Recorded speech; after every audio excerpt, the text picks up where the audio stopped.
Ngiyabonga kakhulu. Ngikhuleke enkosini yakithi akamkhwanazi. Mphathi wohlelo ngivumele ninomfundisi ukuthi ngibingelele abakhona la namhlanje. Ngiqale nge-MEC. Shenge, siyabonga ukuthi uphumelele namhlanje. Inkosi uShinga ephakathi kwethu kana wonke amakhosi akamkhwanazi akhona ahlangene nathi namhlanje. Ngibona nenkosi ebuye eSwatini kwaDlangezwa. Siyabonga ukuthi amakhosi abe khona, siyakhuleka. Ubaba umtshalo we-CPF kanye nozakwabo bonke asebenza nabo ikakhulukazi ubaba uZikhali enayi la namhlanje esibambisene nabo silwa nobugebengu la kule province yethu. Ozakwethu ngihambisana nabo Brigadier Ngubane, Brigadier Thango, maningi amaphoyisa khona la. Ngibingelele ikhulu zama department esihambisana nabo babiyela bamdlovu. Siyakhuleka. Umphakathi wonke osihlangene nawo la emvuleni sijabule ukuthi umphakathi uthe awuphume uzoza kulembizo namhlanje esiyicelile samaphoyisa. Umsebenzi wethu ke thina amaphoyisa ubhaliwe wabhalwa encwadini zikahulumeni kule constitution yase South Africa. Ngicathi niyawazi umthetho sisekelo osiphethe sonke ekuthiwa iconstitution yase South Africa. Kule constitution yase South Africa kukhona la kubhalwe khona ukuthi umsebenzi wamaphoyisa yini. Section 205 subsection 3 of the constitution. Ibhala nje ukuthi umsebenzi wamaphoyisa ukuvikela ubugebengu, ulwisane nobugebengu, uphenya amacala amayenzekile, uvikela abantu nempahla zabo njalo njalo. Igama lokuqala elibhalwe khona MEC elinikeza umsebenzi amaphoyisa elokuthi uvikele umphakathi, uvikele ubugebengu. Ngesingisi kuthiwa prevention. So samaphoyisa ke siyakwazi ukuthi kusho ukuthini lokho. Kufanele sivikele ubugebengu bungaze bube khona. Mawubona iphoyisa uzwa sekuthiwa iphoyisa ligijimisana nomuntu emgaqweni liyambopha. Uzwa kuthiwa iphoyisa kade lidubulana nezigebengu ndawo nathile. Ubokwazi ukuthi iphoyisa selihlulekile ukwenza lokho okuqala efanele ngabe likwenziwe. Kuthiwa prevent crime. If you can't, combat crime. So when we combat crime, sisuke sesiyilwa. Asifuni ukuthi siqale sifike ekulweni eqala. Siqala ngokuthi sixoxisane. Ukupreventa kusho ukuthi kufanele sihlale kanje. Ukuze sigweme into yobugebengu engasenzeka. Mayidlula lapho sesidonse ikhaya. Sesingena ensimini. Asifuni ukufika lapho. Ngicathi siyazwana. Sihlangene la namhlanje ngoba sizama ukwenza lokho umthetho osithuma wona. Asihlangene la ngoba sizokhuluma ubukhosi. Sihlangene la samaphoyisa MEC nomphakathi wonkana ukuthi sizovimba ukuchitheka kwegazi. Liyahlonga. Silibhekile samaphoyisa. Liyahlonga. Lento eyenzekayo esiyibonayo la asifuni ukuthi kufike uDisemba isekhona. Ngoba kwafika uDisemba kuzofika lezi insizwa eziphila ngentelezi eqhamuka emahostela ezofika zingasazwile. Kungcono ukuthi silungise thina ukuze ziwuthole umyalezo ukuthi cha kuhlaleke kahle emakhaya. Azingezi la seziza ngempi. Ngoba kunalento enizisebenzisayo ekuthiwa TikTok, niyabhala, niyarekhoda, niyathumela nje. Kanti nabahlokoloza abanye abantu. So asikhulumeni sihleli la, ingakho sila samaphoyisa. Siubizele lokho ke lomhlangano. Ngiyabezwa bethu umkhwanazi MEC ubiza imbizo obukhosi, uhlangana naphi nobukhosi? Umkhwanazi kanye namaphoyisa lawa aholayo uthunywe ukuthi avimbe ubugebengu, aphephise impilo zabantu. Uma umkhwanazi namaphoyisa bebona ukuthi kukhona into engasibe ingozi, kumele benze imizamo ukuze bavimbe lobo bungozi. lento iqalaphi lesiletha la namhlanje isukela ngomsombuluko lwamasonto amabili adlule. Ngithintwa isilo ebusuku. Siyangifonela sithi Mkhwanazi kukhona into engahambi kahle la eNdlunkulu. Ngizocela ukuthi uthumele amaphoyisa kade uzobheka. Kungathi kukhona abantu abafike ngamabhasi amabili isizwe saka Mkhwanazi. Kukhona singagculisekile ngakho. Ngase ngithumela amaphoyisa ukuthi ayobheka ukuphepha. Afika ahlala amaphoyisa kubheka ukuphepha. Inhlanhla leyo bekhona inkosi uShinge esinayo la ngaphakathi kwethu namhlanje. Kanye nenkosi uChilize. Engicela ukuthi bangakwazi ukuyichaza udaba ngoba bengekho mina.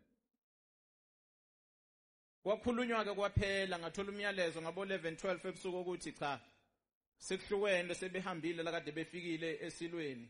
Ngicabanga ukuthi into seyixazulekile. NgoLesibili kwavala umgaqo ku-N2 uthela wayeka lo hamba imoto eningi. Okusiphathe kambi ukuthi mase kuvaleka lo mgaqo kukhona abahamba ngama-ambulance abagulayo bavimbeka manje emgaqweni.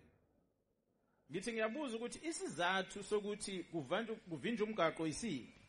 Engiyitholayo ukuthi laba kade beNdlunkulu ngomsombuluko abakutholanga ugculiseka ngento kade beyihambele eNdlunkulu. Ingakho sebekhipha ulaka balikhiphela la emgaqweni. Sengithi ngeke phela amakhwanazi bakhipha ulaka balikhiphele kubantu abangahlangene nendaba yabo. Awuke ngisondele ngikhulume nabo ngibeze ukuthi inkinga ikuphi. Nokubaxwayisa nje ukuthi umthetho uthi yithi wena mawuhlukumezekile uqondane nalomuntu okuhlumezekile ungasuke wena uhlukumeza omunye umuntu ongahlangene la ndaba yakho. Laba bazambele emgaqweni abazi lutho ukuthi abanye abazi nokuthi umhlaba kabalo abadlula kona. Bahambe eSouth Africa bafika toll gate bayakhokha baqhubeka. Abafune umuntu ozobavimba endleleni banelungelo. Umsebenzi wethu kwethina amaphoyisa ukuthi sibavikele bona bayihambele emgaqweni. Yithani nina abakhwanazi manenkinga zenu nihlangane sibayeni nihlangane engadini kanje nixoxe ningayixoxele emgaqweni ningayixoxele kwabanye abantu abangahlangene. So ngifikileke inkosi yangihlonipha kaMkhwanazi yavuma ukuthi sibe nawo umhlangano safika. Masixoxisana ngithola ukuthi kungathi kunokuphambana khona okwenziwe isilo ngokuthi sibeke insizwa kaNcube ekuthiwa iyiso kule ndawo okuyona ke ecasula abantu bakaMkhwanazi. Sengithi ke abantu kaMkhwanazi kuzofanele nihlale phansi nikhulume lento. Nikhuluma nodwa, nikhuluma noNcube, nikhuluma nesilo, nikhuluma nobukhosi bonke. Ihlalani phansi nikhuluma. Ukuze nehlise ukudinwa kwabantu. Mina engakwenza ngoba ngiphoyisa ngihamba ngomthetho. Umthetho uthi into ihamba ngalendlela ubhalwa phansi. Angubhali ngomkhwanazi. Asubhali samaphoyisa. Sufunda lo subhalile.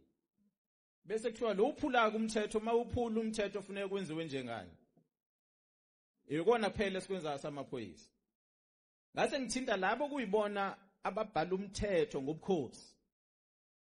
Uhulumeni azochaza ukuthi uma sithi ubani uyinkosi sivuma kanjani thina uhulumeni ukuthi lo uyinkosi. Mase simbeka ukuthi uyinkosi simbeka ukusuka la ukuphelela la. Uma uhulumeni ethi sivuma kanjani isilo iso lenkosi mawuthi likhona lisebenza kanje iso lenkosi. Uhulumeni mayivuma ukuthi kunenduna umsebenzi wenduna yilo. Isebenza la kule ndawo yilo umsebenzi ewenzayo. Asibeki induna thina samaphoyisa. Asibeki iso lamakhosi, asibeki inkosi. Bengithi ngicacise lona. Ngicela uMEC ke awusize ke MEC ngoba phela indawo yakho le. Awuze la uzokhuluma nomphakathi wakule ndawo yaseDukuduku. Ngoba njoba linetha akusiwo amafe ngikhuluma ngawo la. Ngikhuluma ngefe elimnyama elihlanganayo phezulu kwale ndawo ekuzochika khona igazi uma engalungiswa lena. Ngicabanga ukuthi ke abaholi njengoba bela ngaphambili impunga zakule ndawo amakhehla izalukwazi ziyakwazi ukuhlangana ndawonye ukuthi zikhuze le mpezana. ngoba isifikile angifuni nijike nibhekele amaphoyisa lawo. Lamaphoyisa afuna kalikhumbuza ngalolu suku safika la. Sathi nina bantu abamnyama hlalani phansi nikhulume nixazulule udaba ningaxuluzuli ngemkhonto nangebha. Ngoba mase kuchitheka igazi anizusola thina ukuthi besenzani ukuvikela lona. Asikho endlini zenu. Asihlale emahlathini enihlala khona. Xoxisanani indaba yenu le. Ngizocela ukuthi ke nikwazi ukubeka indlela. Ngoba lokho oMC abeza nakho ozakwethu abeza nakho yiloko okubhalwe encwadini zikaHulumeni. Uma sekubhalwe encwadini zikaHulumeni ukuthi kusemthethweni ekufanele sikuhloniphe. Uma ungazwani nomthetho lobhaliwe nale nqumo ezathu uHulumeni kumele ulandele imigudu ebhaliwe khona efuneka uhambe ngayo uma ukuthi unesikhalazo sithini. Izikhona inkantolo uma ungajabulile noma ubhalele kuona ama department la ku MEC ukuthi ngicela ukuthi nokuthi bazokutshela ukuthi kuyavumeleka noma kuvumeleki. Uma ngabe ningawujabuleli umthetho ngendlela ohambe obhalwe ngawo, hambani niyovota. Nivotela abanye abantu abazoya eParliament bafike bawushintshe umthetho bawubhale ngendlela enifuna ngayo. Umkhwanazi uyowenza isiqiniseko ukuthi lo mthetho enubhalile uyagcina. Okwamanje lo mthetho obhalwe uHulumeni yilo amaphoyisa okumele enze isiqiniseko sokuthi wonke umuntu uyawugcina. Musa ke wena ukuthatha uphume ngendlela yakhe seceleni ngoba uzogcina uhlangana noHulumeni lapha emgaqweni kanti akumelanga uhlangane naye. So ngizocela ukuthi sizwane kahle njengoba ngithe ngiyichaze namhlanje ukuthi ngila sibize lengqungquthela namhlanje ngokuthi kuzoxoxiswana ukuze iphele lempi efufusayo lomsindo khona uphele. Sikhona ke samaphoyisa makuthi khona izikhalazo umuntu anazo ningakwazi ukukhuluma namaphoyisa nanka lapha emasayidini emaceleni nami nekona ukuthi hayi nginesikhalazo ubani wangihlukumeza wenza ukuthi nokuthi nivule icala. So walandela ke lawo macala. Sengigoqa nje MEC ngithi ngicacisa ukuthi kunamacala amakhulu esiwaphenyayo la amane afike kuthini. Amacala okubulala ikakhulukazi. Njengoba ngithi amacala amane nje abantu abashona bayisihlanu kulamacala amane. Elilodwa icala kwashona ubaba nomfana wakhe.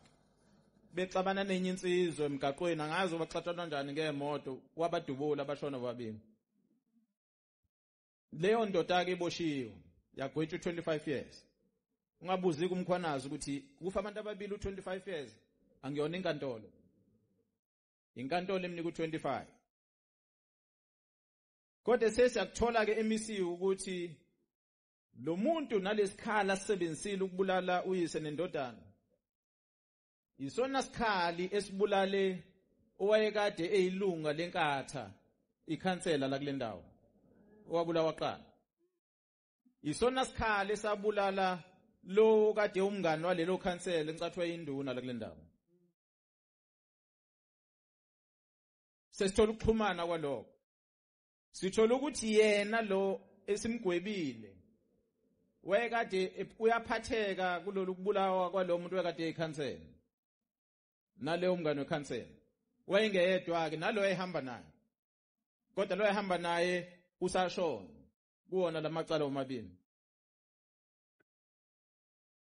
Uphenyo lusaqhubeka ke MEC nakwelinye icala ukuthi sazi ukuthi obani laba ababulala abantu. Kodwa sikutholayo ukuthi kunento yokubanga umhlaba okhona la.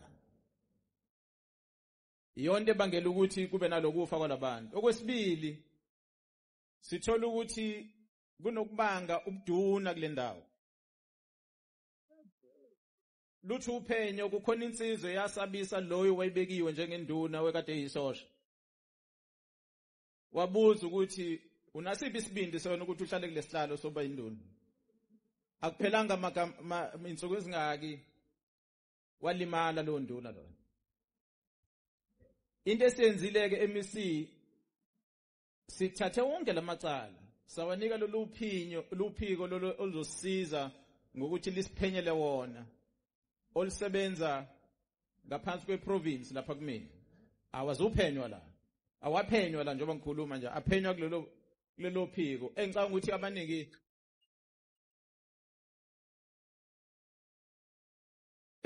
abaningi ke sebeze balwazi besingathanda ulazi kakhulu MEC kodwa kulezi insuku sezela duma kakhulu ngoba uphiko oluthunywa ukuthi libheke ukulimala nokuhlaselwa kwamalungu omphakathi okuyibona kakhulukazi abaholi bethu.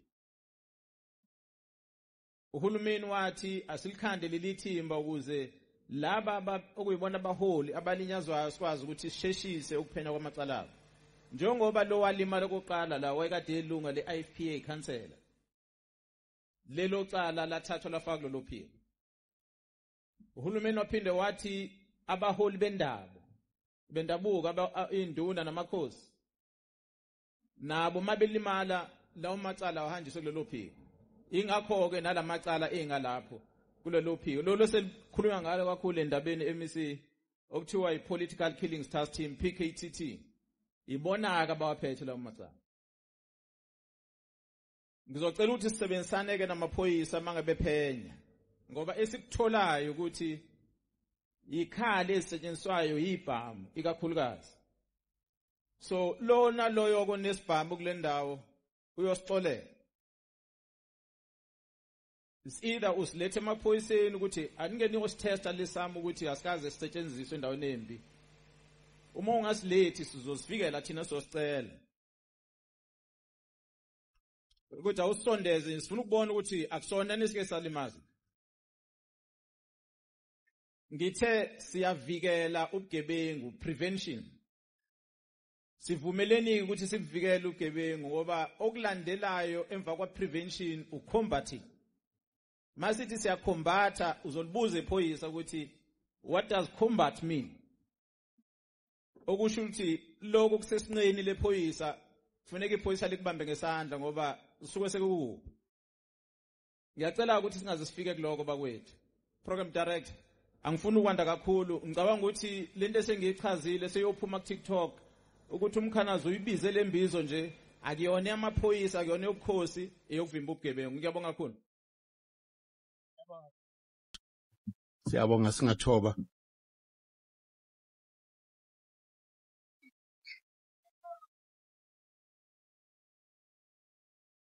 Asibonge kakhulu mphathi ohlelo. Ngikhuleke enkosini yalapha kwaMpukunyoni. Amakhosi akamkhwanazi. Inkosi yakadlangezwa nenkosi evela eSwatini.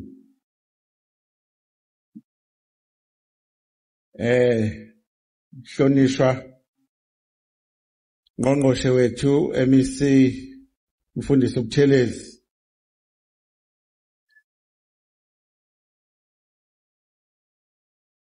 Ubaba umtshali ekhona ngale ephethe ama-CPF esifundazweni sakithi KwaZulu Natal. Kanye nobaba uZikhali obekade okhona phakathi kwethu.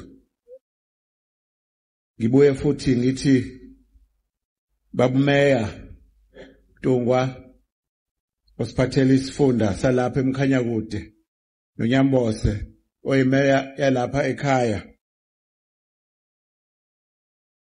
Kwale nkosi General Mkhwanazi nabo bonke ithimba lonke lesifundazwe elisigadele ezokuphepha.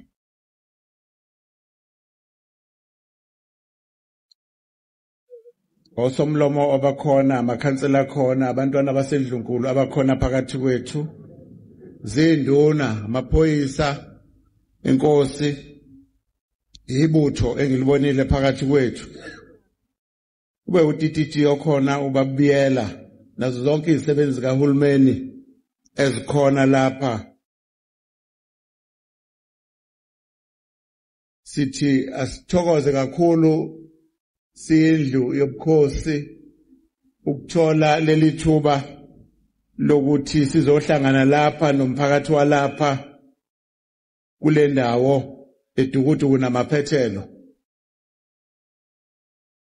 ushilo uGeneral Mkhwanazi ukuthi ngomhla ka3 kuNovember kwafika isizwe sakaMkhwanazi esikolweni seSilo eMashobeni lapho sasibizwe isilo noma sasinxuswe isilo ukuthi ake sisondele ngoba kwakuzwakela ukuthi kukhona ungeneliseki okukhona phakathi kwesizwe okusho ukuthi ke omdala wacela ukuthi ake basondele abakhwanazi ukuze kuzozwakala ukuthi ngabe ikuphi okuyisikhalo sasikhona ke nenkosi yaseMadungeni ewusekela sihlalo noma ewusekela ndunankulu wesilo kukhona nabantwana basendlunkulu ababekhona futhi ngesikhathi sizohlangana nabo abakhwanazi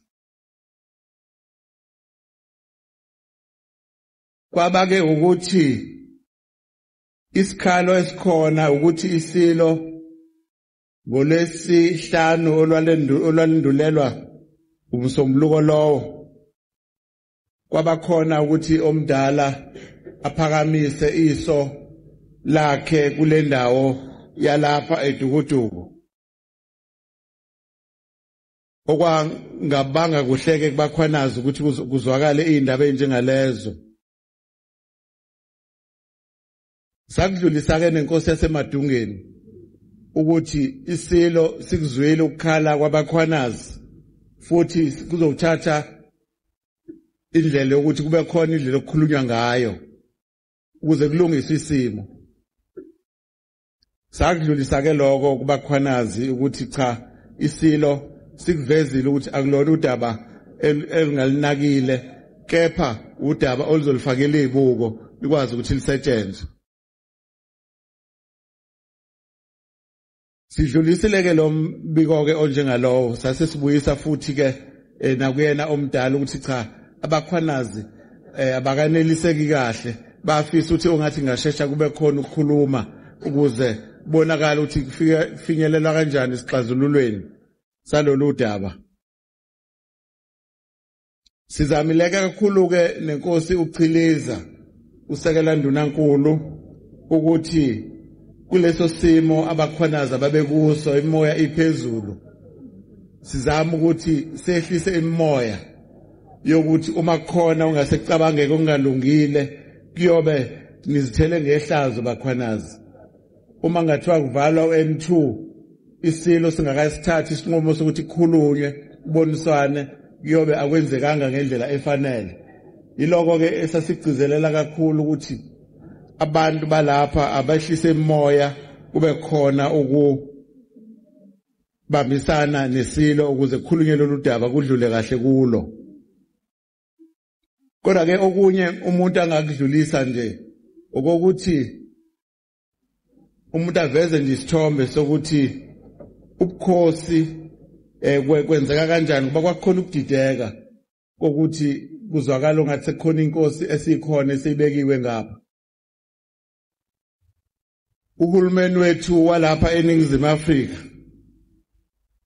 usebenza ngomthethosisekelo okuyiwona obusa izwe lonke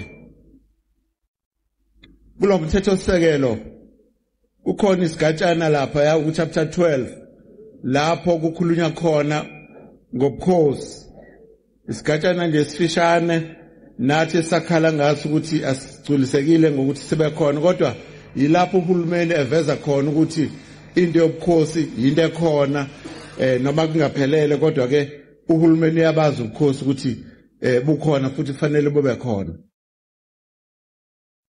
kulo chapter 12 ke ugunyaza futhi ukuthi izifundazwe nezwe lonke akwazi ukuthi ashaye imithetho ezokwazi ukuthi ilawule ubukhosi ngendlela efanele kube khona futhi indlela yokuthi ubukhosi buqokwe inkosi nenkosi futhi ibekeke ngendlela efanele lapha ke isifundazweni sakithi kukhona umthetho okuthiwa iKwaZulu Natal Traditional Leadership and Governance Act number 5 of 2005 esisawusebenzisa nawo futhi okumthetho esaphezulu kwawo ukuthi ulungiseke uthi ukugcwala ngoba umtheshwana uthanda ungasenelisi kakhulu kodwa okwamanje kusetshenziswa kuwo lo mthetho lo mthetho phakathi kwezinye izezinto ngoba ubukhosi siyazi ukuthi abukho ubukhosi okuthiwa namhlanje buyaqala ubukhosi sebuneminyaka eminingi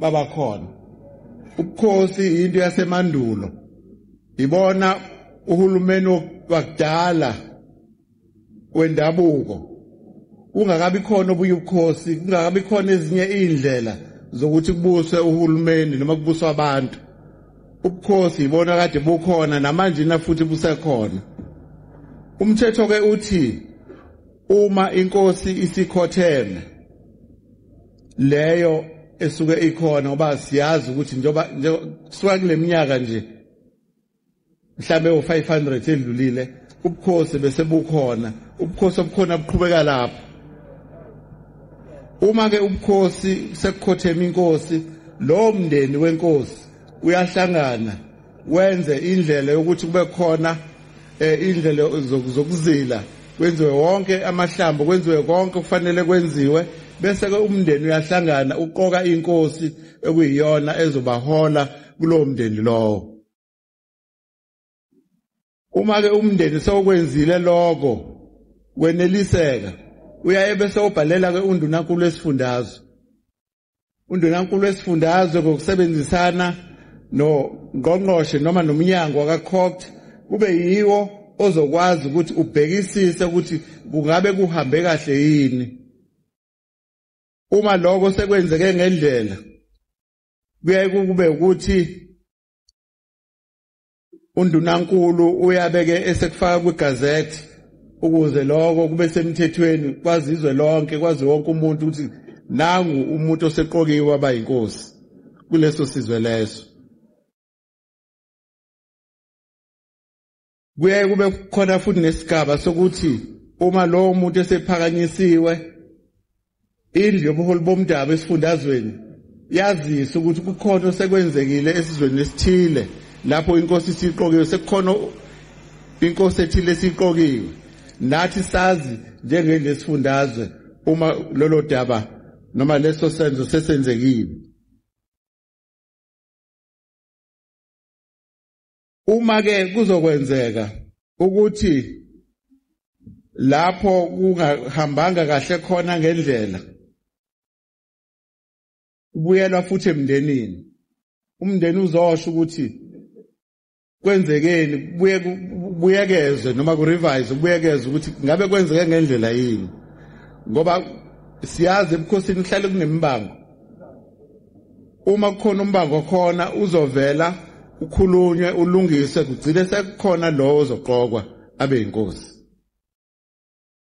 uma ke seqokiwe lowo namakhosi futhi noma makusekhona umbango ayaye abe ingxenye indlu esifundazwe ukuthi nayo izolalela iluleke lapho ingaluleka khona kuthi ke mase kuphothulwe konke umndeni usujabulile ukuthi cha ikona nondunankulu noNgqongqoshe sebevumelene ukuthi cha ikona ngempela bese ke undunankulu athathe isinqumo sokuthi leyo nkosi kwenziwe uhlelo lokuthi ithole isitifiketi angithi seyigazethiwe seyizothola isitifiketi manje inkosi sokuthi iyinkosi esoyigunyaza ukuthi yenze imisebenzi yayo yobukhosi yonke kufanele inkosi iyenze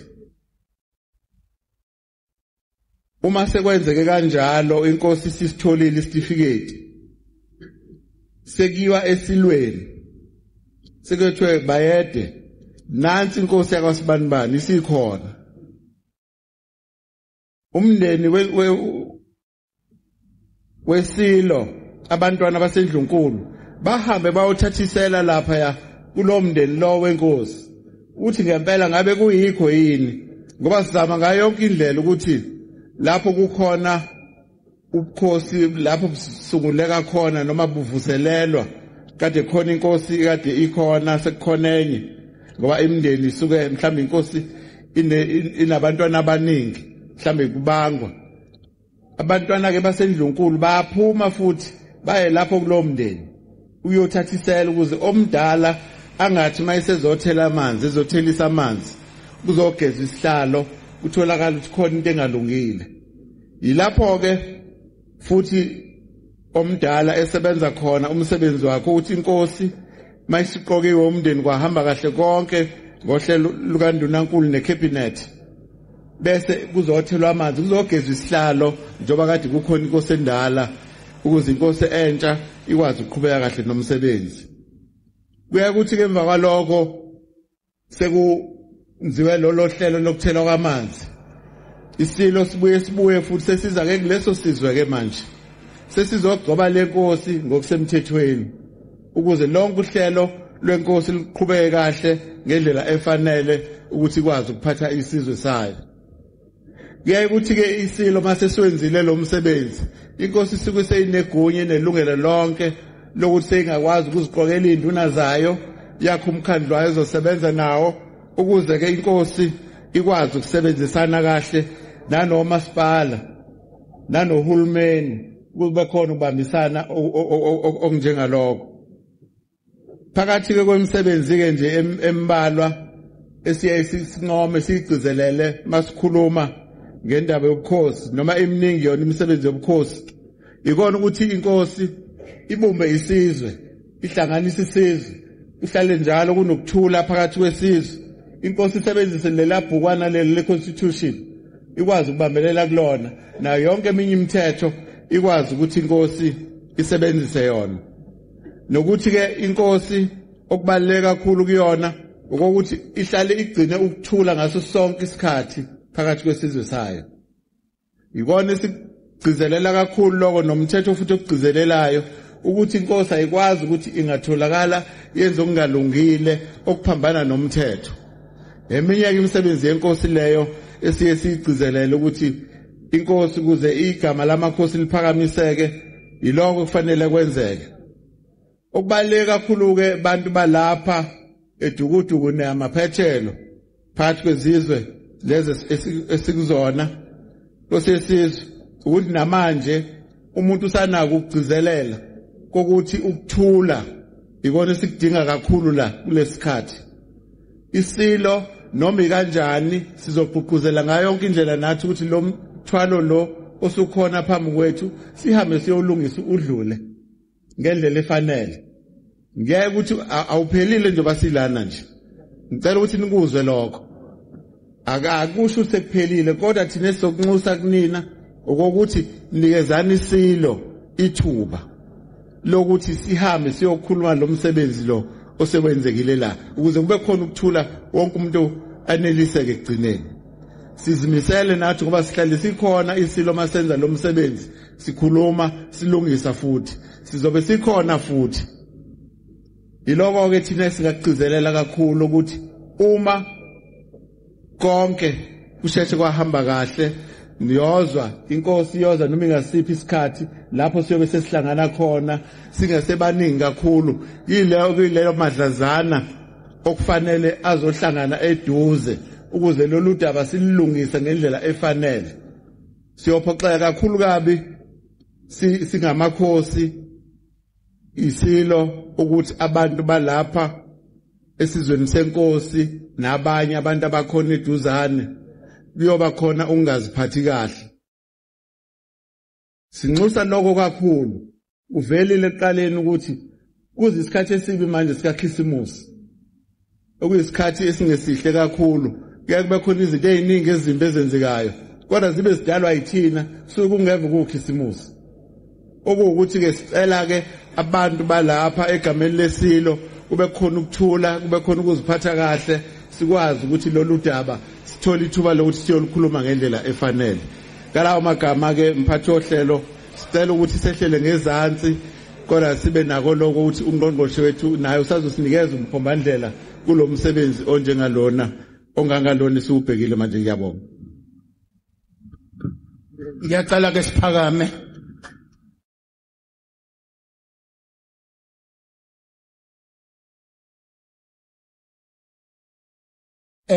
Ngiyacela sisamile ngenyawo sidedele ungqongqoshe wakakhokta ukuthi naye ke azosinikeza umhlahlandlela ukuya phambili.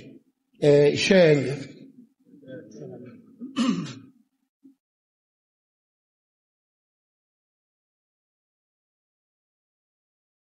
wakhipha inhliziyo elitshe wafaka inhliziyo kamoya uJesu amangalisa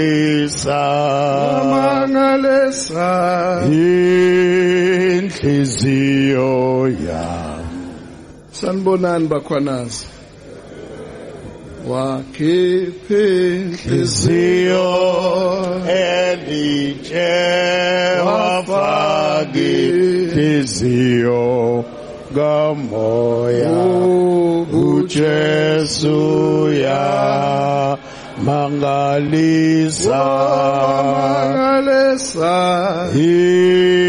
inhliziyo yami. Sibonga kakhulu kuKenneth uKhaba, umphathi wohlelo. Sikhuleke Ndonga, inkosi yesizwe, inkosi yalapha kwaMkhwanazi. Sikhuleke emakhosini aseNdlunkulu akhona, inkosi yakwaMkhwanazi kwaDlangezwa Shamase, nenkosi yakwaMkhwanazi eqhamuka eSwatini, nabantwana bonke baseNdlunkulu yalapha kwaMkhwanazi. Sikhuleke kubantwana baseNdlunkulu abakhona, umntwana wasekungangiphilile okhona phakathi kwethu, umntwana uThuthukani kaMcwayizeni kaSolomon, nabantwana bonke abakhona abathunywe yisilo nonobhala ehhovisi lesilo.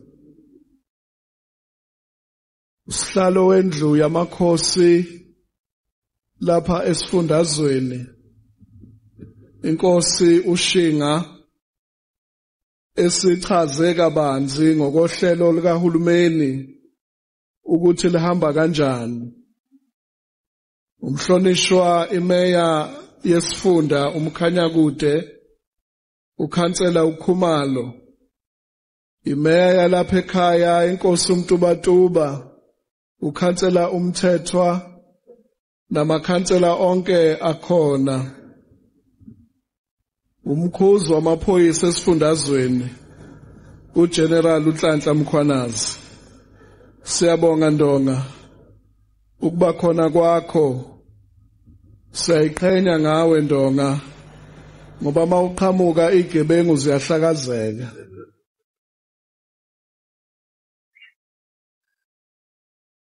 Manje abakhwanazi banetiye ngoba ihlombe enishayele ngayo uGeneral Mkhwanazi alifani naleli lami.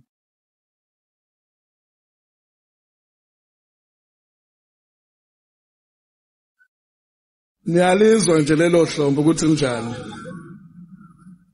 Kodwa uGeneral emilapha kuze kwashayo ngisho amakhwela. 2 Nithi ninetiye bakhwanazi, ngoba uma kusukuma uGeneral ezokhuluma nize nakhipha nama cellphone ukumshutha. Mase kusukuma mina ama cellphone asebuyele emakhukhwini.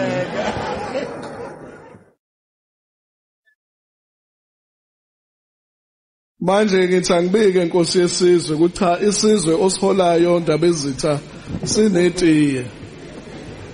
Ngibingelele zonke izinduna ezikhona, umphakathi wonke ohloniphekile. Umphakathi ohloniphekile angisasukumi nalutho, ngoba okwami ukuzogcizelela inhloso yalomhlangano ukuthi emphakathini esihlezi kuwo wenkosi kube nokuthula nozinzo.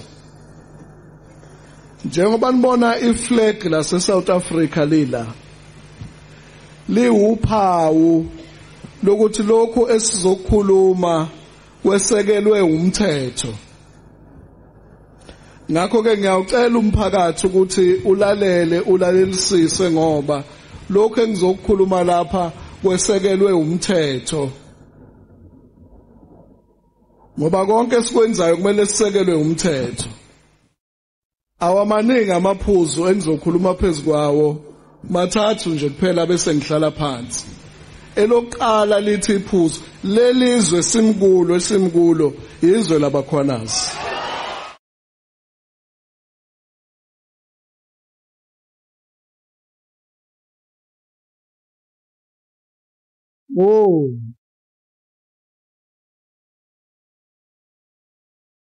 Bana Zulu asilalele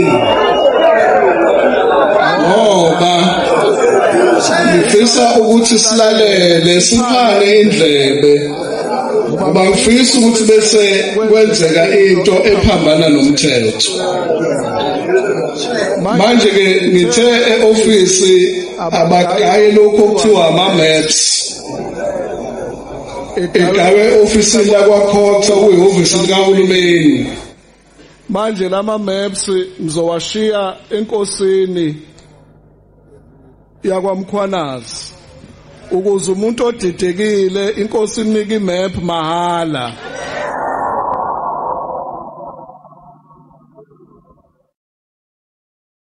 Ngoba njengoba inkosi uShinga isichazile isizwe nesizwe silawulwa imngcele. Yingakho ke kunama maps anjena awu283 ngoba amakhosi lapha kwaZulu Natal awu283. Inkosi nenkosi ine map esho igodi zayo.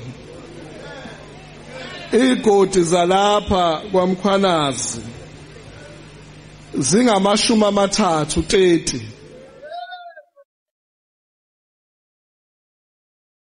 Eyisemthethweni le head office eMaritzburg ukuthi makukhulunywa ukuthi isizwe sakwaMkhwanazi kwaMpukunyoli zingaki igodi eyisemthethweni ezibhalisiwe ziwu30. Isigodi nesigodi kunemngcele yaleso sigodi bese kuba khona induna eqokwa inkosi ngokwesigaba sika section 29 womthetho. Inkosi eqoka induna. Manje ke ngeke nifunde zonke induna kodwa ngizokhetha kuphela igodi ezintathu ezizakhele lapha idukuduku ndabezitha okuyizweleni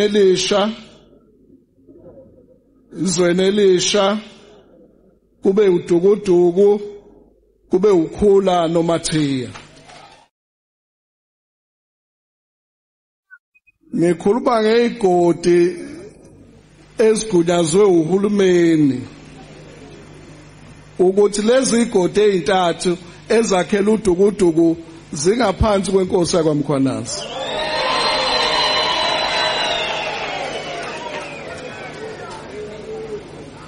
Yingakho besigqugquzela ukuthi abantu abeze emhlanganweni ukuze beyizwele ukuthi uhulumeni usebenza kanjani. Ezweni elisha induna yakhona uDube Sipho Dlozi. Edukuduku induna yakhona uSithole Almon Mkhesini.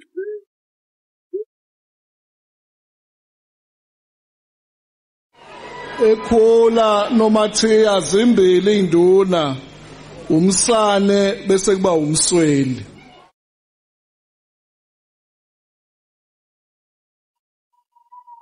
Manje kule map enginike inkosi lezi zasedukuduku igodi nisikile ngase ngizenza zabankulu ukuze ovukwa isilungulela sokuthi ufuna ukuphatha abantu aqale lapha kule map.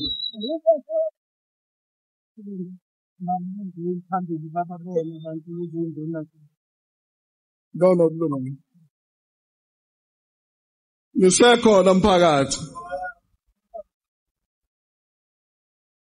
Ngakho ke njoba silapha siwuhulumeni sizogqugquzela ukuthula nenhlalakahle nokuzwana nokwamukelana sonke sihloniphe umthetho nesigaba somthetho.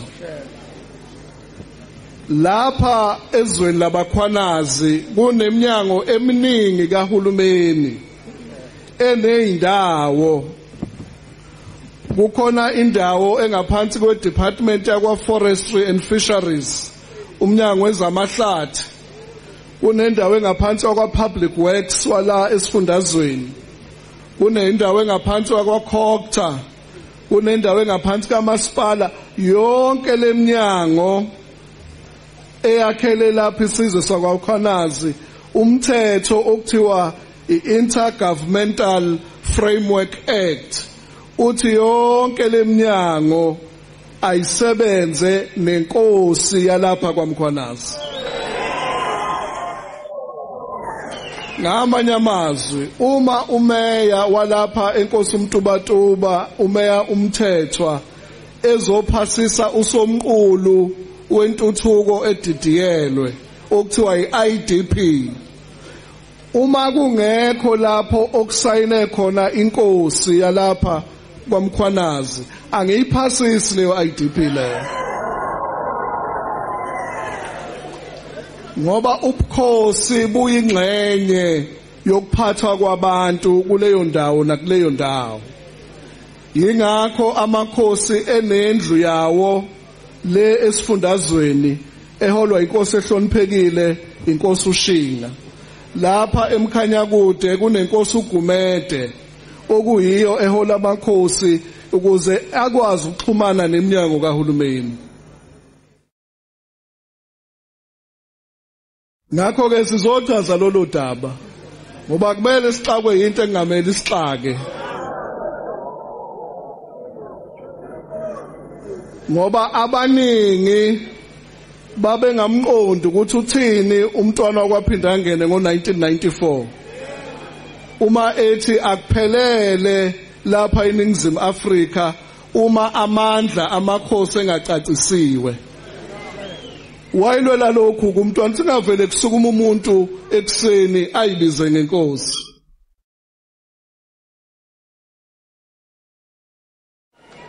Wayilwela ukuthi konke kube semthethweni kulandele isigaba sobukhosi. Sengiqedile ke ngephuzu lami lokuqala.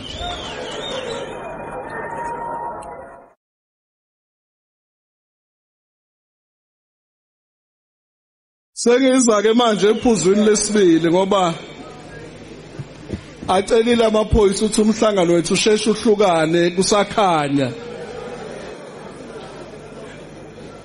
Iphuzu lesibili lalelani ke bakhwanazi. Akaze isilo sibeke umnomzana uNcube njengenkosi.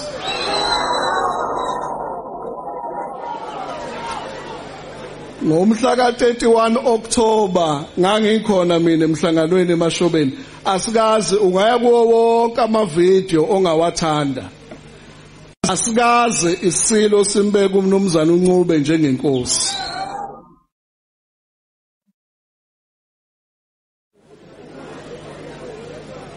Ngakho ke uma kukhona umuntu oyibiza ngenkosi akekho emthethweni lo umuntu lo. Ngakho ke ngiyafisa siqonde lokhu bakhwanazi ngoba abakhwanazi abasegcekeni eNdlunkulu.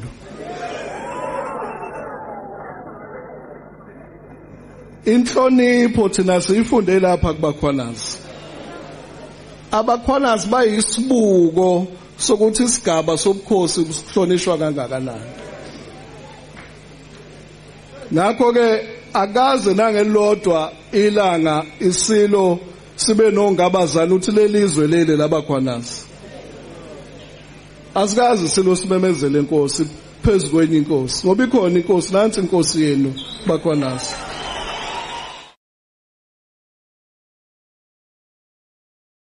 Kungani ngithi isilo asigabazi ingani ngonyaka odlule ngo-October 2024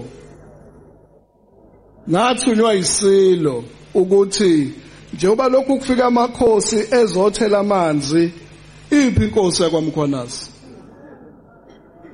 sathi hawu besibeke ngemumva elistini ezulu eliphezulu cha isilo inkosi ayize phambili elistini ngoba inkosi ngeyalapha ekhaya nangempela inkosi yafika iphelezelwa umndeni iphelezelwa zinduna izothela amanzi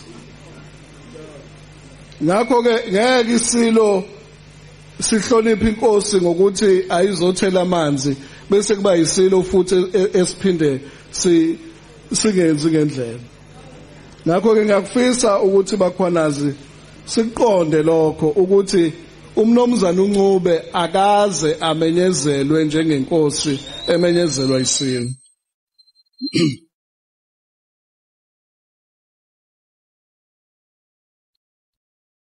thina esikhulele lapha emakhaya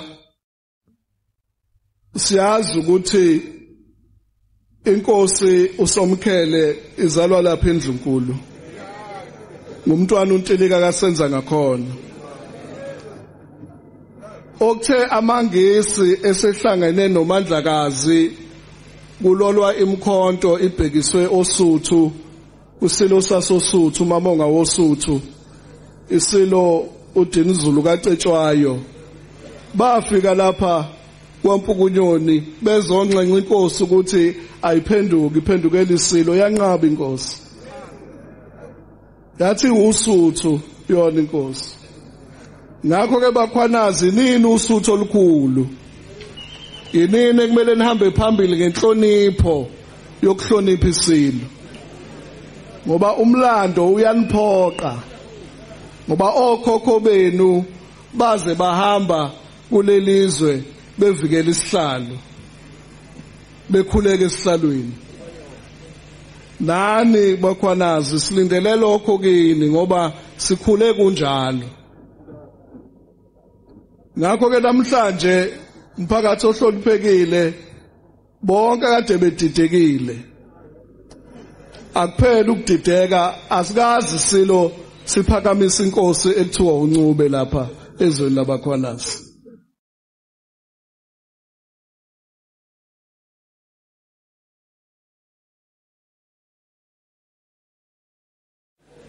inkosi uShinga ichazile ukuthi ukuze umuntu abe inkosi kuba nesitifiketi esayinwa uNdunankulu umhlonishwa uThamsanqa Ntuli ileso certificate esigunyaza umuntu ukuthi abe inkosi mayisephethe leso certificate siyamthatha simphelezele siyomethula esilweni ukuze isilo liphelelise usiko lokuthela amanzi nokugcoba kwenkosi kule weekend nje esiya kuyo kunenye inkosi ezobigcotshwa isilo inkosi ke leyo nizoyibona lana ku TV sizosukuma isilo siyoyigcoba kuyobe khona nohulumeni ngakho ke siyanxusa namhlanje ukuthi uma kukhona umuntu ohamba ebiza imhlangano ethi hey abakhwanazi bayasutha bayadla abakhwanazi nina nilambile ayiphele leyo mhlangano ngoba yikho emthethweni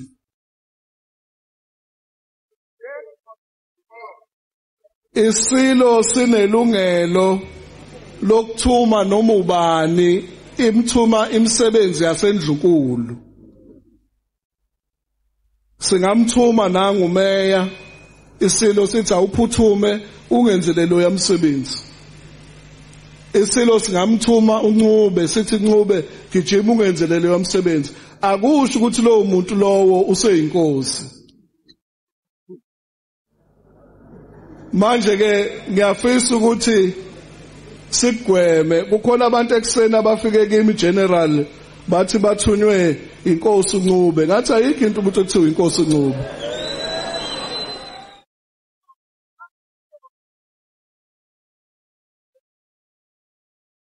akekho umuntu onjalo iyodwa inkosi lapha kulo masipala inkosi uMkhwanazi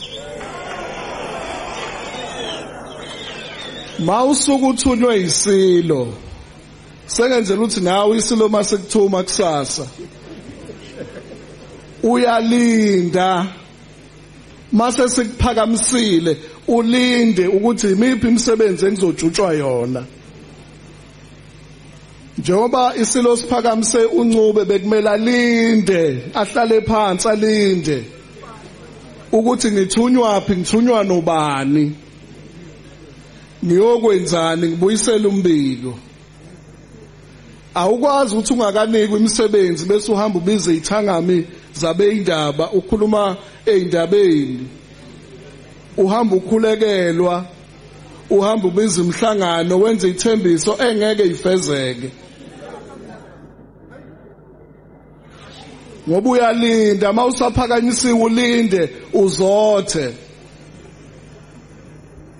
awuhamba uxhomondela ugagamela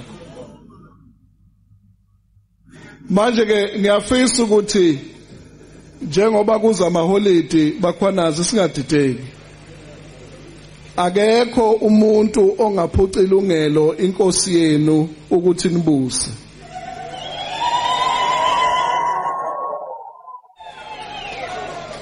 ingakho isilo sathi ayisheshizi inkosi yakwaMkhwanazi ukuphelelisa usiko ngoba isandla sokuphonsa kwesilo inkosi yenu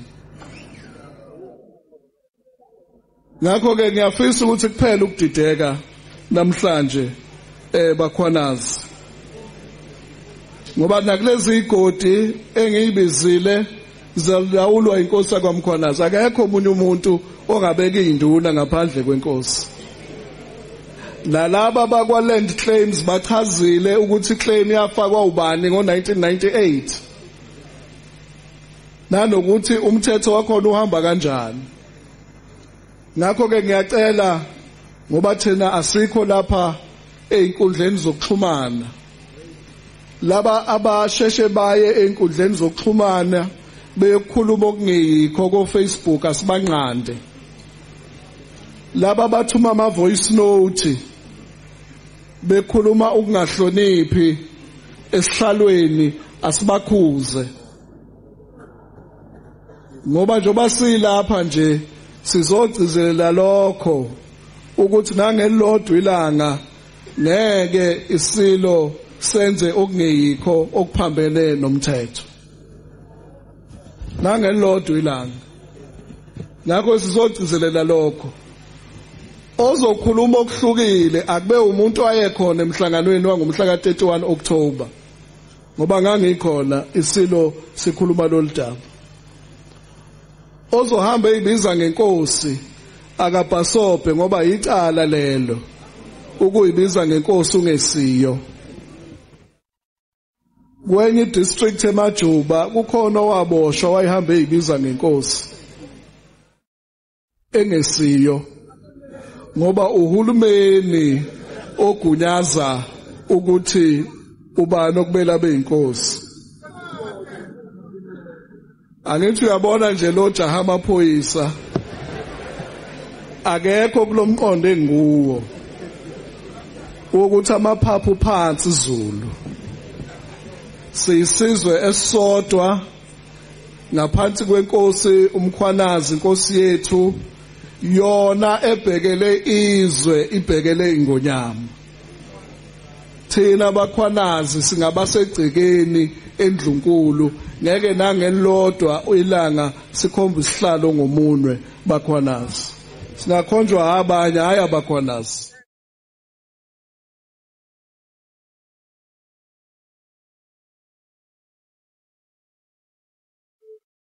ngakho ke ngizogqugquzela ubunye sizwe senkosi ngizogqugquzela ukuhlalisana okuhle ngizogqugquzela ukwamukelana ngizogqugquzela inhlonipho esaziwa ngayo thina lapha kwaMkhwanazi ukuthi lo msindo obukhona umsindo ongamele ngabe ube khona ngoba kuvele kwavuka umuntu wayibiza ngenkosi engathunywanga lokho ngakho ke thina esilandela umthetho esibuswa umthetho sizonxusa bakhwanazi ukuthi hayi ayikho inkinga ekhona isilo ngesenu sizovikelwa yini ngoba nina ningabasendlunkulu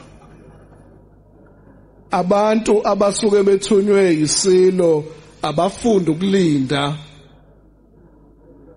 bacijwe kahle bangayi emphakathini benze into abangathunywanga yona bangayi emphakathini bayibize ngento abangesiyo ngoba lokho kuphambana nenqubo omgomo yakithi kwaZulu kuphambana nomthetho waseningizimu eAfrika besizosho lokho general siwumnyango kwaHulumeni singuhulumeni wakwaZulu Natal ukuthi ngaso sonke isikhathi siholwa undunankulu umhlonishwa umphemba siyohlezi sizisebenzi zabantu ngaso sonke isikhathi ngoba thina safundiswa umntwana wakwaphinda angene ukuthi ubukhosi buyini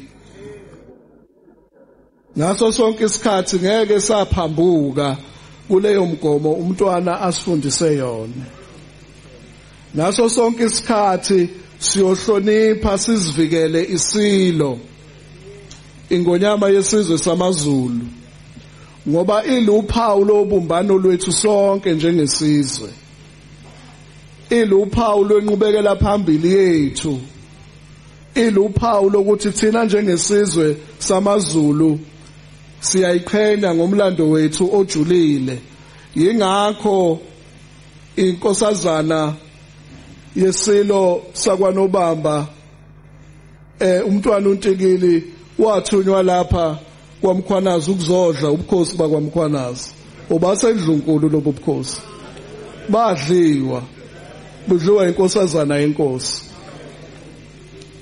ngakho ke abanye abangahameza akusiba abakhwanazi abangabanga umsindo bawubhekise endlunkulu ngoba nina niyindlunkulu nina nilusutho olukhulu ngakho ke ngalawo mazwi Nkosi yesizwe Ndonga sifisela inkosi unwelo olude sinibongele bakhwanazi ukuthi nibe nenkosi enomoya ophansi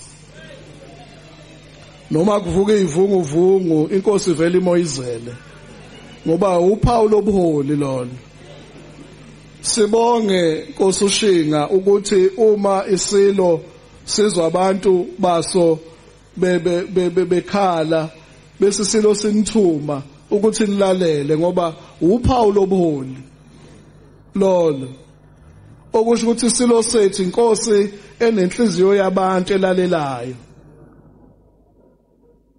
ngakho ke bakhwanazi akonakele lutho asiqhubeke nempilo yethu sihloniphe inkosi sihloniphe induna ezibekiwe sibambisane nazo ngokwezigodi zawo bese ukuze makukhona omunye ozokhuluma okuhlukile kulokhu sazi ukuthi lowo akahlosile okuhle akakuhlosile okuhle uba kuzoba khona umuntu ozothi ukhulumela abakhwanazi akhulume into ezokhombisa ukungahloniphi isihlalo akathunyiwe yini lo muntu ngakho ke ngalawo mazwi sifisa ukudlulisa ukubonga okukhulu umphakathi wakithi niqhubeke nihloniphane nazi ukuthi thina njengezisebenzi zenu siyohlezi ngaso sonke isikhathi siphambi kwenu usithokozise emhlonishwa umeya ukuthi njoba sizwa ukuthi umkhanya kude kuneyinhlelo zamanzi ezofika emphakathini ilokho esithanda ukuzwa intuthuko hayi umuntu ozovuka ekseni abeke induna zakhe singazazi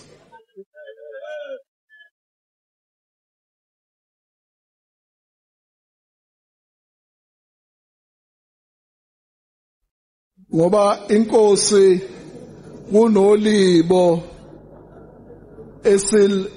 balayo njengohulumeni ukuthi lenkosi izalwa ubani, baba mkhulu kwakuubani, wabusa ngasiphi isikhathi, ukhokho kwaba ubani. Awukwazi ukuvuka ekuseni nje usuyinkosi. Noyihlo engakazi abe inkosi. Akwenzeke kanjalo. Ngakho kasikadideki bakhwanazi. Wonke kuhamba kahle. Akekho umuntu ozoya ku-N2 ayovimba. Akekho umuntu ozovula umgangela ethi igoli liyadilika. Akho goli elizodilika. Sizobusa nje kahle njoba kuze uDisemba kube amaholidi, siphephe, siyivikele. Akekho umuntu ozosusa udweshu emphakathini. Ngiyocela ke ukuthi ngoba sonke singabe sihlalo sihlonipha isilo samabandla ukuthi abesilisa baphakame, sikwazi ukukhombisa leyo nhlonipho efanele kongangezwe lakhe, noma engekho phakathi kwethu siyazi ukuthi singabakhe. Wena wendlovu,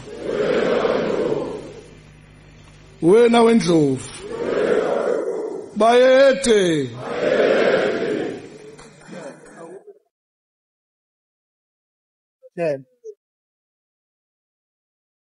Ay.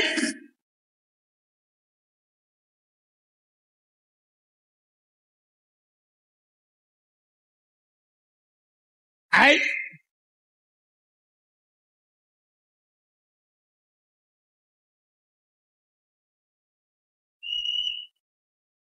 Awungivumeleni bakithi ke ngidedele uNdunankulu. Hayi.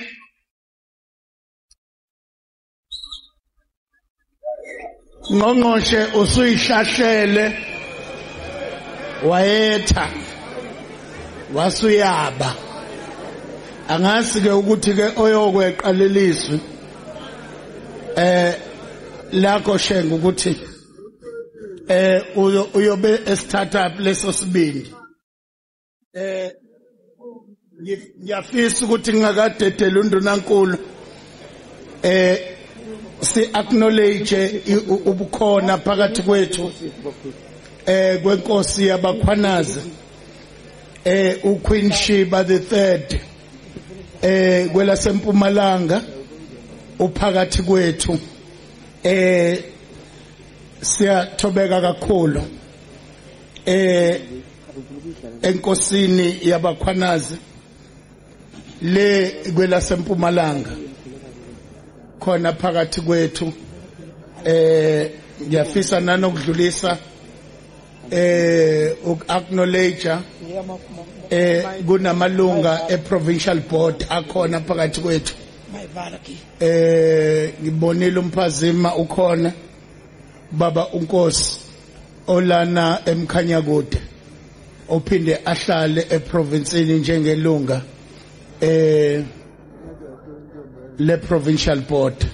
Sesizoya emaphethelweni sikhuluma sokugcina sobe sesenza vote of thanks ngaphambi kwaso Ndunankulu yenkosi isihlatshiwe yethiwa yabiwa. Ngiyakunikeza leli thuba imzuzu nje emibili ngoba sekucacile manje okwezinqe Ndunankulu.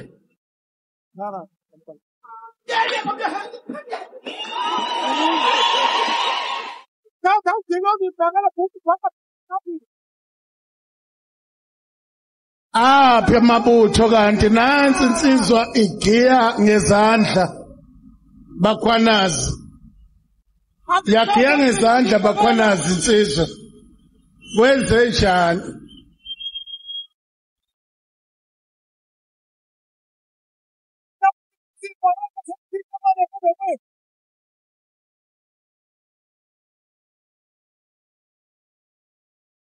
Ubani ozosho lensizwa kanti uphi?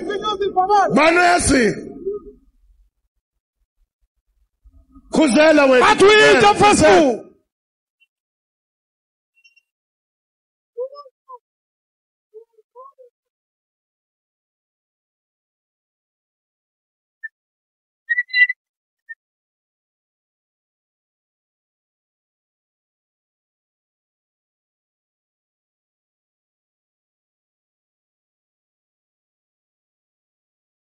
baba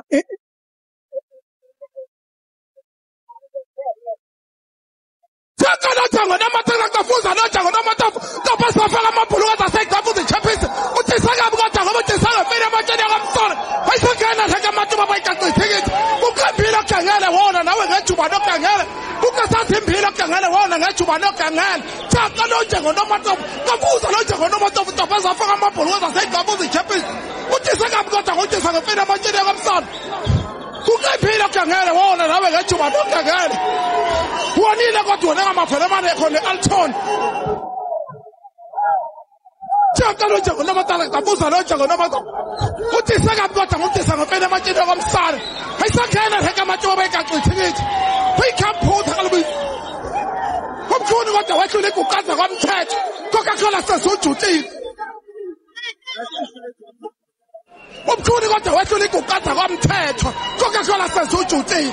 Kuqembile ogangele wona nawe ngejuba nogangele.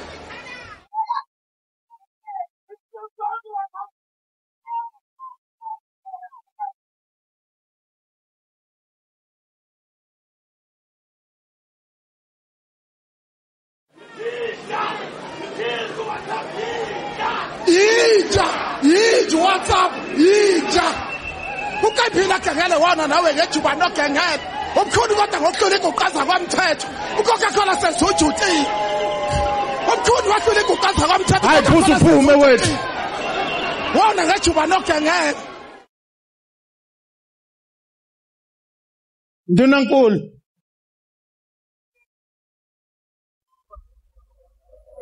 Wonke lamabandla novalo. Wonke lamabandla novalo. Wonke lamabandla novalo. Nabakwamthethwa abanovalo. Nabakwamthethwa banovalo. Wonke lamabandla novalo. Wonke lamabandla novalo. Nabakwamthethwa abanovalo. Uyayivumela.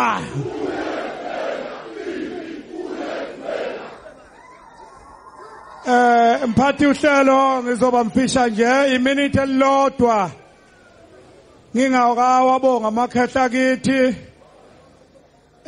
Ngabe ngenze likhulu iphutha. Shenge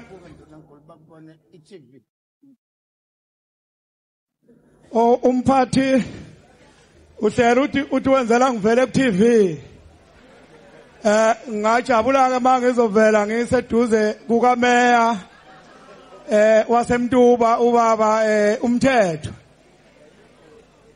Ngabe ngenze likhulu iphutha makhosi sendlunkulu kumkhuzi wamaphoyisa umkhalazo omkhulu neyimeya. Hayi shenge ngikubeka eceleni okwesikhundla sasemsebenzini. Akuyakhomba ukuthi khona iphungo walihaqa ngeke ngisho kodwa uthe la kuphi. Kodwa kuyakhomba ukuthi khona la wahlala khona wabhema. Ya khona umbhemiso kuwe. Ngeke kodwa ngisho kodwa umphakathi uyawazi. Ya akuyikho lokho kahulumeni la umbhemiso uzwa ekhuluma ukuthi ayi yangena kuleli dipha. Sifisa ukubonga ke okudlula lokho umphakathi. Hayi akukho. Mina ngicela ukubonga nje obaba abazala lensizwa kithi ephethele lizwe. Usomkhele wayelwa khona shenge la elwa noyibhebhu. Kwakukho kukhona la idukudu wayehleli kunansi intaba ezaphwana bayazi abanumzana bala. Ecashiswe khona. Kodwa kulezi insuku umuntu wakamkhwanazi akekho bedla. Into enzile shenge cabanga ukuthi umntwana kwaphinda angene la khona uyanyakaza. namuhla abakhwanazi bazolala ukuthonga abalala abakhwanazi incingo ingena ngo3 ngo2 ngo4 ngo1 umuntu akubuze kade nixoxa naye ethe kodwa kunjani uzwani nisazwani ngoba mkhwanazi kusekusuku manje namuhla bazolala ngiyabonga kusiyadla mshini uzakhathuzele ngami umuzi wengwazi imbuzilwe nenkomo ngingaze ngiyibone imbuzilwe nenkomo indlondle nezibaza umkhonto ogwaza amambuka kwabakwabo kubaba unomabhezu unduzi yamshazi yamphezulu amashinga afana osongo la uqhamuka uvinjela mobheke esibeni sawuzodlula nawe bathi ayize namapiki impa yize namafosholo umqamelise kabi umuntu odongeni mkhona zomkhulu kubaba umalukazi walenkomazi esindwa zinselo zayo njengamashoba zijikile uxaxa kodlalolo nakumbhidlika kuyabhidlika usidwaba siyasonga siyabhidlika endlini yakwabenzungweni bathi gintsho ntami indingakafuku loveka bolovo noma sebengqonqoza kubaba ulakela kolakela umpi kayiphanga kayigijinyela kayincindo kayinjengomkhonto khova lonodlingwa bayi nakumabhushubhushu mabuya ngezinqe ekhaya konini ehlunzweni bathi maphuthumane uyayithanda impi kubaba umkhandakhandwa lensimbi umgxobela ziyawela unyanga bathe eyifile kanti ayifanga iduke emafini bathi umbambo zangiminya ubakazi iminyanga ngoba ngenkulu insizwa bathi umkhonto ogwazi ingulube kocilane kubaba uBiva Skotela umlande ethinini uyabaleka uyabashiya abakwenu bantu baluva phansi kwentaba ushaya abantu abanikwa unqulu zendala imfene ungonye ezinde engangamthambalala nakozala mina unogwatsho ikhundla esinye sokulala esinye sokwethamela inkomo ihlinzwe kabi yahlinzelwe yibini komagenge unompohla dangwana zabafokazana bayosala beyibiye ndaba yenziwe ungangathi othatha inkomo zakwanongoma ihlanganisa nayo zakwampukunyoni kubaba usogaxile umlenze ugaxelana kumkhwekazi undebe zengane ziyanyakaza umanqeni ihlani ngale kwentaba bathi inhlaka isenquza umthakathi ngabushaya inyanga mfana kusasa ngabe uzoncintaphi siyakhuleka abakhwanazi libuyile bese lihamba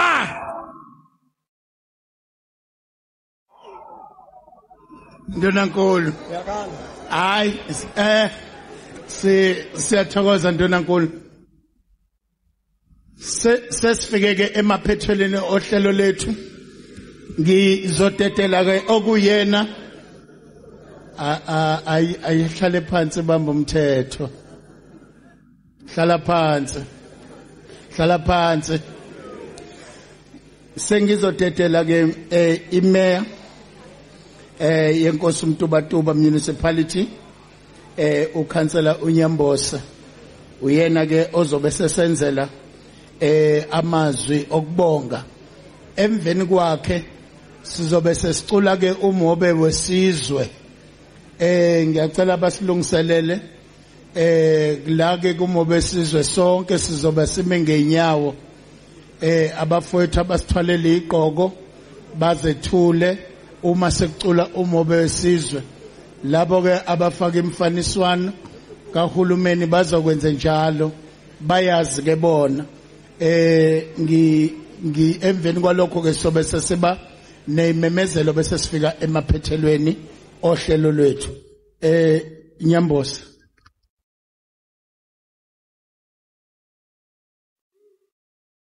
angithobeke kakhulu mphathi ohlelo sikhuleke emakhosini aseNdlunkulu uhlalo wamakhosi ubaba ushinga uBlose ophakathi kwethu inkosi yakithi kwaMpukunyoni khona zomkhulu Ndonga amakhosi akhona onke inkosi yaseDlangezwa khona zomkhulu phakathi kwethu inkosi yaseSwatini ekhona phakathi kwethu siyathobeka inkosi yaseMpumalanga ekhona phakathi kwethu siyathobeka abantwana baseNdlunkulu umntwana wasenqangiphilile okhona phakathi kwethu abantwana baseNdlunkulu abakhwanaza abakhulu abakhona siyafisa ukuthobeka kakhulu noNdlunkulu abakhona siyababingelela bonke shenge emisi wethu siyathobeka kakhulu thina ke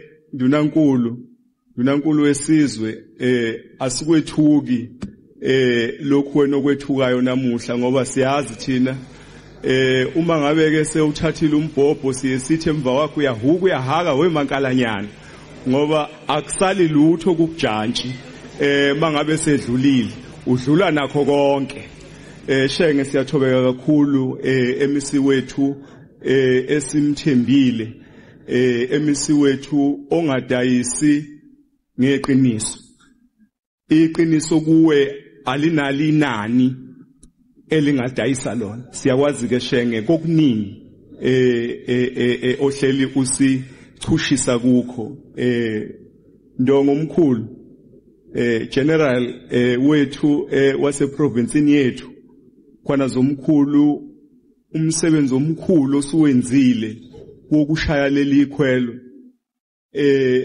ama province awu9 ala eSouth Africa kodwa ungathi nje iyodwa province iKwaZulu Natal kuphela uma kukhulunywa ngamaphoyisa konke lokho kungawe ndongo siyathobeka kakhulu shenge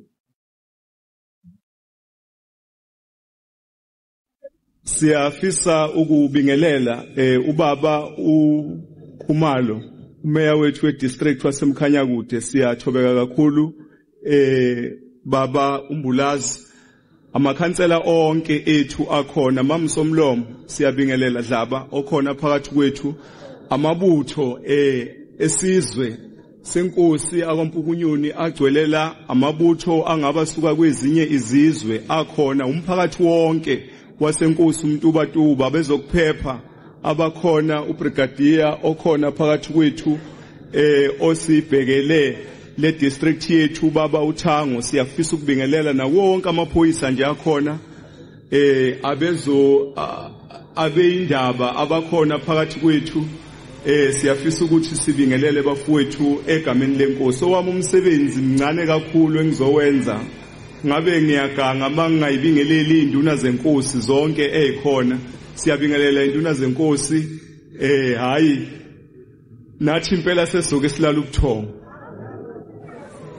ngoba khona zomkhulu MEC kunamakhansela akulama ward obese kuthiwa ahamba nohlangothi oluthile awahambi nolunye uhlangothi oluthile siyafisa ke namhlanje ukuthobeka kakhulu ngoba indlela isicacile siyafisa futhi ukuthobeka kakhulu kwalenkosi ngokubuka ube neso elikwazi ukubuka ngaphambili ngoba iqiniso ngempela elimsulwa okufanele silivume sonke sila ngalolu daba igazi beselichithekile futhi belisazochitheka kufanele sikuvume nje ukuthi igazi beselichithekile futhi belisazochitheka lokhu kuhlangana kwenze ukuthi abantu bonke babe nesithombe esicacileyo ukuthi kwenzakalani siyafisa ke kodwa ke inkosi yesizwe sengizohlala phansi ukubhekisa enkosini yesizwe ngimfishane nje ngingazi lutho ngiyingane kunabanumzane MEC general wethu akade behamba nomnumzane uNcube esingafisi ngoba nabo base abenkosi ukudideka kukhona kuwo wonke umuntu okuwumsebenzi wenkosi nezinduna nesizwe sabakhwanazi ukubabuyisa beze ebukhosini akade bevele bekhonza kubo ngaleko ukuthi kuchitheke igazi kubo ilokho esikucelayo MEC ukuthi uma inkosi ingayixolisa inhliziyo nezinduna zabo ngoba bakhona abanumzane baningi akade bedukisiwe sinebhadike eSouth Africa nje ikakhulukazi thina ndle emnyama sazi ukuthi umuntu uma ngabe enemali engakwazi ukujika noma nini abe inkosana okufanele okungafanele kwenzeke lokho bese ke kuba nabantu ke abazosondela eduze bakwazi ukuthi baseke lokho sifisa nje ukuthobeka kakhulu bese ke mhlambe ngidlula sengihlala phansi MEC enkosi yesizwe baba uShinga ukuthi umlando nje omncane uMEC akangawuvezanga kodwa ke abawazi ukuthi nathi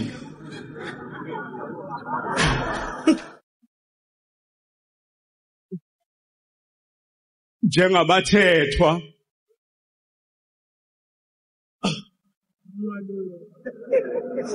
hayi angithi sikhuluma ngomlando uthi uMEC inkosi ekhona uyise waba inkosi umkhulu waba inkosi nomkhulu akukho nkosi ezalwayo ezoqhabuka nje namhlanje ilandela umlando sengisho ukuthi nathi ke njengabathethwa sisehappy ngabakhwanazi siyathobeka kakhulu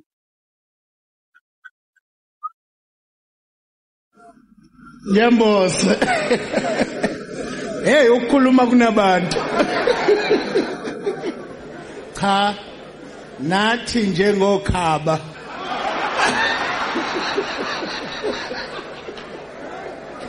ay nami sengingowaka mkhwanazi khaba mkhwanazi qhubeke kubona ukuthi uzawufika phi asibonge kakhulu sicela simuphe izandla baba uNyambosi sesiyo ngena ke kumobe wesizwe i-national anthem ngiyacela ke ukuthi ngaphambi kokuthi sihlabelele ihubo lesizwe ngiphinde ngikhumbuze ukuthi lokhu kuwumthandazo wethu njengesizwe saseNingizimu Afrika kakhulukazi isizwe esimpisholo uma ke kuthandazwa kuye kuzothwe akekho ke olokhu ehla enyuka enyakaza akekho okhulumayo siyathobeka nje uhlatshelelwe umthandazo wesizwe uze uqedwe ngicelile ke ukuthi bonke abesilisa abakhona ngaphakathi etendeni abathole iqoko bazethule umbutho wamaphoyisa ke uzobe usuyasalutha usaluthele ihubo lesizwe ngizotetela ke akuyibona abazosilida ku ekuhlatshelelweni kwaleli hubo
Siyabonga kakhulu kunalezi imemezelo ke engifisa ukuyidlulisa kafishane uBrigadier uThango uzoza nganeno sizocela ke ukuthi amakhosi mabutho umdidiyeli wamabutho basondele bazolandela itafula lizolandela uBrigadier uThango kunomhlangano ophuthumayo ekudingeka bawubambe ngokukhulu ukusheshsha ngaphambi kokuthi sihlukane. Nangu uBrigadier uThango la ngakolwami uhlangothi uma sesiphakama sizodedela itafula kuqala amakhosi asendlunkulu nebutho lonke balandele uBrigadier uThango. Ngicela ke sime ngeenyawo sesifike emaphethelweni. Oh okay, sesifike emaphethelweni ohlelo lwethu. Amabutho kuthiwa ke azothi gozololo wona uBrigadier uThango abese ehola itafula lethu kanye namakhosi aqhubeke bayobamba umhlangano.